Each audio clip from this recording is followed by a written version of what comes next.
ერთ-ერთ წინა ვიდეოში, სადაც სტალინზე ვისაუბრებ, თქვი, რომ ეს რაღაცა TikTok ნაშების რაღაც საყვარელ თემად იქცა სტალინი და რა თქმა უნდა მასთან დაკავშირებული უარყოფითი ფაქტები და ესეთები ძირითადად გონზე ცოდნა არა აქვთ. რაღაცა ყურმოკრულებით ლაპარაკობენ, რომ რაღაცაო ვიღაც 11 წუთზე ნაკლები ტაში თუ დაუკრავდნენ სტალინს ხრეტდაო და იქო 12 წლის ბავშვებს ხრეტდაო, რაღაცებს ბოდავენ. თუმცა ეხლა რატო მინდა თქვენი ყურადღება რას მინდა მივაქციო?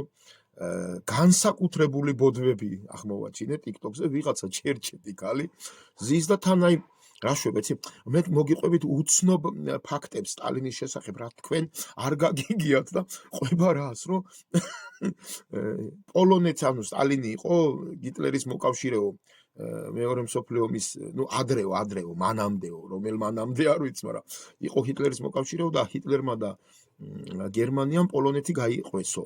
როგორი უცნობი ფაქტია, ხო, სტალინის შესახებ არ ვიცოდით არავინ. მოდი მოვუსმინოთ ერთი ამ ჩერჩეთს. კიდე ერთი-ორი ფაქტი სტალინზე, რომელიც შეიძლება არ იცოდე. მაგალითად ის, რომ ის ყოველთვის ჰიტლერს არ ებრძოდა. თავიდან ის იყო ჰიტლერის მოკავშირე. პირველად, ჰიტლერთან ერთად აესხნენ თავს პოლონეთს და შედეგად გაიყვეს პოლონეთი შუაზე. ნახევარი ჰიტლერმა, ნახევარი სტალინმა. კიდევ ერთი ფაქტიო, რაც თქვენთან სტალინის შესახებ არ იცითო ბიჭო. ვაიმე, ესე იგი, იდეაში მართალია ეს ქალი, ახლა ვინც ესეთი ფაქტები არ იცის, ვისაც იქ დააკვირდებოდით დაბლა გოლოდომორ აწერია და გოლოდომორზეც შემდეგ ამბობს, რომ თქვენ არ იცით, ადამიანს გონია, რომ არც მოლოტოვ-რიბენტროპის პაქტი გაუგია ვინმეს, არც გოლოდომორი გაუგია და კი, ესეთი ადამიანებისთვის, ვისაც არ გაუგია ეს ყველაფერი, ამ ადამიანის მოსმენა ალბათ საინტერესო იქნება, იმიტომ რომ მათთვის უცნობ ფაქტებს გაიგებენ, თუმცა ამ ადამიანებს მეც თუ მომისმენენ, ვეტყვი, რომ ვიდრე ჰიტლერი და სტალინი პოლონეთს გაიყოფდნენ, მანამდე პოლონეთმა და ჰიტლერმა ურთიერთშეთანხმებით გაიყვეს ჩეხოსლოვაკიის სუდეტის ოლქი. ჩეხოსლოვაკიას ჩამოაჭრეს სუდეტის ოლქი, ეს ჩემბერლენის, დიდი ბრიტანეთის პრემიერ-მინისტრისა და ჰიტლერის შეთანხმებით, რასაც ერქვა მიუნხენის შეთანხმება და ამ სუდეტის ოლქის ნახევარი მიცეს დიდი ბრიტანეთის მოკავშირეს პოლონეთს. ანუ ჰიტლერის მოკავშირე იყო დიდი ბრიტანეთის პოლონეთიც. დიდმა ბრიტანეთმა, როდესაც ჰიტლერმა მოახდინა ავსტრიის ანშლუსი, ანექსია გააკეთა რა, დაიპყრო ავსტრია, ანშლუს, მიერთება და არქვა თვითონ, მაგრამ დაიპყრო ავსტრია, დაიპყრო ჰოლანდია, ჰიტლერმა ამას ტაში დაუკრა დიდმა ბრიტანეთმა. ერთადერთი ვინც გააგზავნა საპროტესტო ნოტა, რომ ჰიტლერი არ იქცევა არასწორად და უნდა შეაკავოს მსოფლიომ ჰიტლერის საქციელები, ეს იყო საბჭოთა კავშირი, ვინც საპროტესტო ნოტა გაგზავნა. დანარჩენი დიდი ბრიტანეთის საფრანგეთი ყველა ტაშს უკრავდა ჰიტლერს და შემდეგ, როგორც გითხარით, სუდეტის ოლქი საერთოდ ჩამოაჭრეს ჩეხოსლოვაკიას და გადაუფორმეს მას, რა ქვია, ჰიტლერს, გერმანიას და ნაწილი პოლონეთს მიუერთეს, რომელიც შემდეგ დაჩაგრული იყო. ასე რომ ხალხო, აი ამ ჩერჩეთს ბევრი რო არ უსმინოთ, მე გეტყვით, ეს არის ჩვეულებრივი რაღაცები, იმდროინდელი მსოფლიოსთვის დამახასიათებელი, თუმცა დღევანდელ მსოფლიოს აი ამ რაღაც გლობალურ სტრატეგიებში ხდება მსგავსი რაღაცები, რომ ხდება რაღაც გადანაწილებები გარკვეული ტერიტორიების, რაც არის ძალიან ცუდი, თუმცა ხდება და ეს მხოლოდ სტალინს მიაწერო და მხოლოდ საბჭოთა კავშირს, ესაა სიჩერჩეტი, უბრალოდ უცოდინარობა. რაც შეეხება კონკრეტულად მოლოტოვ-რიბენტროპის პაქტს, რომლის შედეგადაც შემდეგ ჰიტლერმა და საბჭოთა კავშირმა გაიყვეს პოლონეთი, ასე ვთქვათ, ეს იყო უბრალოდ სტალინისგან იმის ცდელობა, რომ აერიდებინა, კი, რო ვერ აირიდებდა ჰიტლერის თავდასხმას და მეორე მსოფლიო ომის თავიდან სტალინი ეს იცოდა, რა თქმა უნდა, თუმცა გარკვეული პერიოდით, გარკვეული წლებით გადაწევა ომის დაწყებისა და როდესაც ჰიტლერმა ეს შესთავაზა, სტალინი რას ეთყოდა? არა კაცო, მე მაგას ვერ ვიკადრებე. და ჰიტლერისთვის ეს იქნებოდა დამაჯერებელი. პოლონეთის ნაწილში შესვლა საბჭოთა ჯარებისა, სხვათა შორის ეს არის ის ნაწილი, რომელიც დღეს თქვენ სათაყვანებელ უკრაინას ეკუთვნის, ეს არის ლვოვი და გალიცია, უკრაინის დასავლეთი ნაწილი, რომელიც შემდეგ საბოლოო ჯამში სტალინმა გადასცა უკრაინას. ეხლა ძალიან ბევრ შოკს მიიღებთ ზედიზედ ამდენი რო გილაპარაკოთ, იმდენ შოკს მიიღებთ ესეთი ჩერჩეტები, რომ მე მგონი ცოტა მეწოდები თქვენთვის არის ეგ, რომ სტალინი მანამდე ჰიტლერის მოკავშირე იყო. უი გოლოდომორი არ გაგვიგია კიდე. მოდით გავიგოთ გოლოდომორი აქ მთელი მუღამი რა არიცი, ყველაფერი გამიგია გოლოდომორზე და ეს ხალი რა თეორიასაც ანვითარებს, რისთვისაც გააკეთა სტალინმა გოლოდომორი მოусმინო თუ ჭარჩაბჟირდებით სიცილით და ვინცაც გესმით რაღაცა და შემდეგ გექნებათ ისევ ჩემი მოსმენის თავი. და კიდე ერთი ფაქტი, რომელიც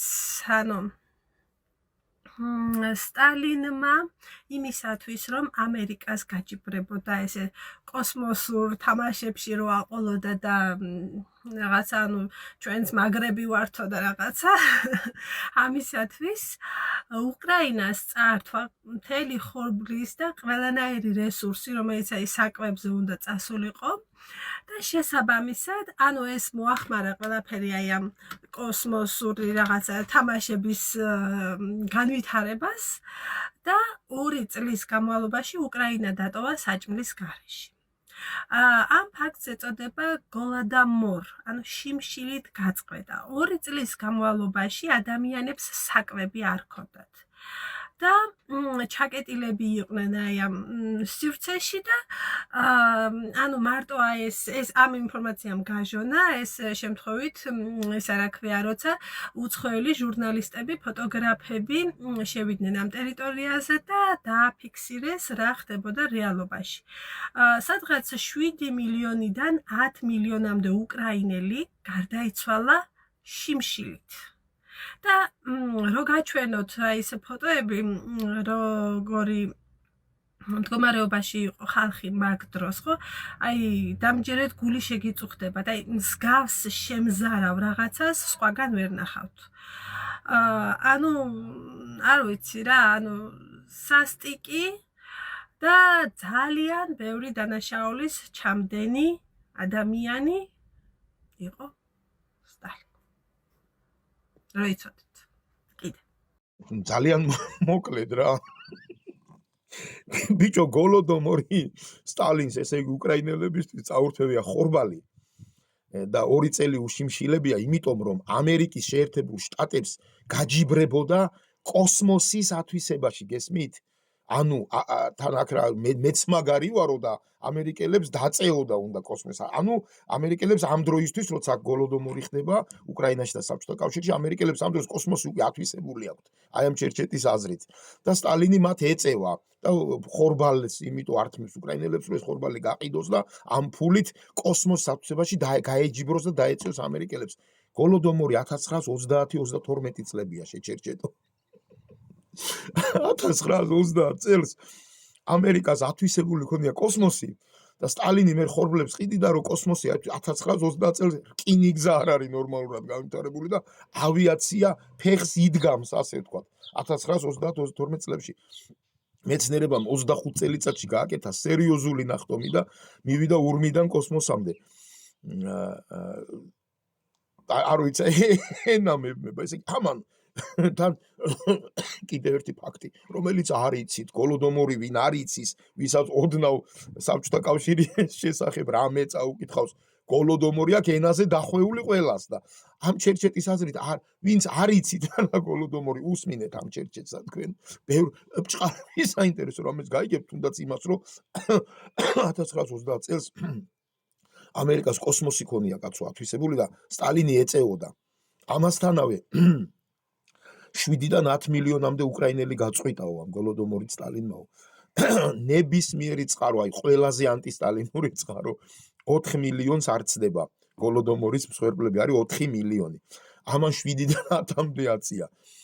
ბიჭო, არ შეიძლება მსგავსი ჩერჩეტიზმი. ზოგადად ეხა ვიღაცამ შეიძლება დამისვას კითხვა, შენ რა სიტყვი? კაი ეს ჩერჩეტოს, მაგრამ შენ რა სიტყვი გოლოდომორზე? გოლოდომორი საერთოდ არსებობდა თუ არა როგორც აი ასეთი მძიმე ტრაგიკული მოვლენა და ან უпростоრად ეს იყო თუ არა ხელოვნურად გამოწვეული, ეს დამტკიცებული არ არის.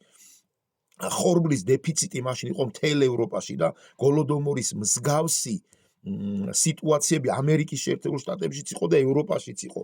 უბრალოდ ამის პიარი არ დაუწყია არავის და აქ ჩაავლეს, ხო ხდებით რაც ხდება, რომ აი რაღაცა ფოტოები არსებობდა რაღაცა და აი სტალინმა განგებ გაწყვიტა ჯერ 30-32 წლებში სტალინს მაგდენი ესიც არ ქონდა, ასე ვთქვათ, როგორ ავთქვა, ვესი, წონა მაგდენი არ ქონდა, რომ სტალინს გოლო ჯერ კიდე ტროცკი ბლატაობდა, ასე ვთქვათ, 1934 წლიდან არის სტალინის უკვე რაღაცა ერთპიროვნული ბლატაობა. მაშინ სტალინს მაგხელა წონა არ ქონდა, ეს ერთი. მეორე მთელი ეს ხორბალი არის ვერსია, რომ გადიოდა ევროპაში, ზუსტად იმ ევროპაში, რომელსაც თურმე მე ამხილა გოლოდომორი. იყო რაღაცა დადებული ხელშეკრულება, ევროპას უნდა წაიღო ეს ხორბალი უკრაინიდან და ევროპამ არ დათმო. მიუხედავად იმისა, რომ უკრაინაში ხალხი შიმშილობდა, მაინც მოითხოვა თავის ხორბალი და საბჭოთა კავშირს სხვა გზა არ ქონდა, იმიტომ რომ მაშინ არ იყო ეგეთი ძლიერი საბჭოთა კავშირი და არ უნდოდა რაღაც პრობლემები. მოკლედ ამ გოლოდომორზე ბევრი რაღაც ვერსიები და ლაპარაკები არსებობს, თუმცა სასაცილო ისაა, რომ 1930 წელს სტალინი ამერიკელებს ეჯიბრებოდა და ამიტომ უკრაინელებს ხორბალი გაუყიდა. ჩერჩეტობის პიკზე ვართ, თუმცა ჯერ სადა ვართ. ეხლა ვნახოთ, რატომ იყვნენ ინტელექტუალი და კარგი რუსები პეტერბურგში. კარგი რუსი. ძალიან იშვიათი მოვლენაა და აი ეს მორალური ზნეობრივი რაღაცა პრინციპები რო გააჩნდეს, ესეც ძალიან იშვიათია, მაგრამ ხშირად ხდება. კონკრეტულად პეტერბურგელი სანქტ-პეტერბურგიდან და ციმბირელი რუსებისგან შედარებით ვიდრე სხვა რეგიონებში. და რატო? იმიტომ რომ ციმბირში იყვნენ გადასახლებული ძალიან ჭკვიანი ინტელიგენტი ხალხი და მეორე პეტერბურგიდან რატო? არა იმიტომ რომ ეს იყო ძველი დედაქალაქი და სამეფო დროს, ანუ ძალიან პრესტიჟული, არამედ იმიტომ რომ ეკატერინე მეორემ რა დაცლილიყო ეს პეტერბურგი, მოუწოდა ევროპელებს რომ განთავისუფლებდა მათ ყველანაირი გადასახადისგან, თუ ისინი დასახლდებოდნენ პეტერბურგში. ამრიგად და ამგვარად პეტერბურგში დასახლდა ძალიან ბევრი გერმანელი. ამ გერმანელებმა გახსნეს სკოლები. ეს სკოლები ბევრად განსხვავდებოდა იმ სკოლებისგან, რაც იყო სამეფო რუსეთში. ამ სკოლებში თანასწორობას ასწავლიდნენ, ადამიანის ღირებულებების პატივისცემას ასწავლიდნენ. აოცრება რა, ჯერ ერთი თურმე ციმბირში კარგი რუსები იმიტომ ყოფილან, რომ იქ იყო ინტელექტუალური ელიტა გადასახლებული. ამას ეხლა ამ შერჩებს გონია, რომ ციმბირში გადასახლებული ინტელექტუალური ელიტის შთამომავლები არიან ის ტიპები, რომლებიც ეხლა ციმბირში ცხოვრობენ. ანუ ისინი ამის ამ ჩერჩეტის აზრით იქ დარჩნენ და გამრავლდნენ. ის გადასახლებული ხალხი, ზოგი მოკვდა იქ, ზოგი მერე დაბრუნდა უკან. ციმბირში საცხოვრებლად არავინ არ დარჩენილა. ციმბირში ცხოვრობენ ადგილობრივი ციმბირელი რუსები. ავი რა, მაგრამ ეხლა როგორი, ესე იგი, რაზვიაზკით დაუბრუნდებით ისევ მეორე მსოფლიო ომს და გერმანიას. პეტერბურგში ყოფილან თურმე განსაკუთრებით ესეთი კარგი და ჰუმანური და ადამიანური რუსები და რატო? ეკატერინე მეორეს გერმანელები ჩაუსახლებია და გერმანელებმა ასწავლესო რუსებსო ღირსებაო, ადამიანურობაო, ეგ რაღაცა ყლეობა ლეგენდებს ყვება, რომ აი სკოლები გახსნეს და გერმანელები გახდება. აი ასე ჰუმანურმა გერმანელებმა, რომლებმაც დაიწყეს ორი მსოფლიო ომი და გაჟუჟეს ებრაელები მილიონობით და რავი ხალხს რასობრივ ნიადაგზე ცოცხლად წვავდნენ, საკონცენტრაციო ბანაკები და ესენი გააკეთეს. აი ამ ჰუმანურ გერმანელებმა ასწავლეს არა ადამიან და რა ქვია მაგას დამპალდა ძალიან ცუდ რუსებს ჰუმანურობა და ადამიანურობა.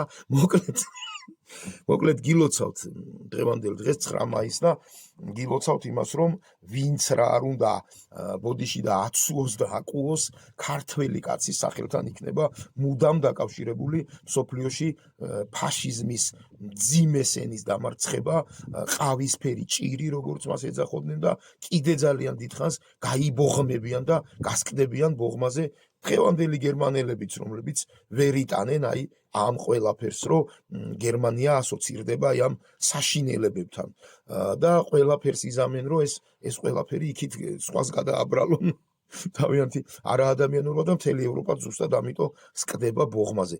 გილოცავთ იმ დღეს, როცა ქართველმა კაცმა მსოფლიოში ფაშიზმი დაამარცხა. მადლობა ყურადღებისთვის.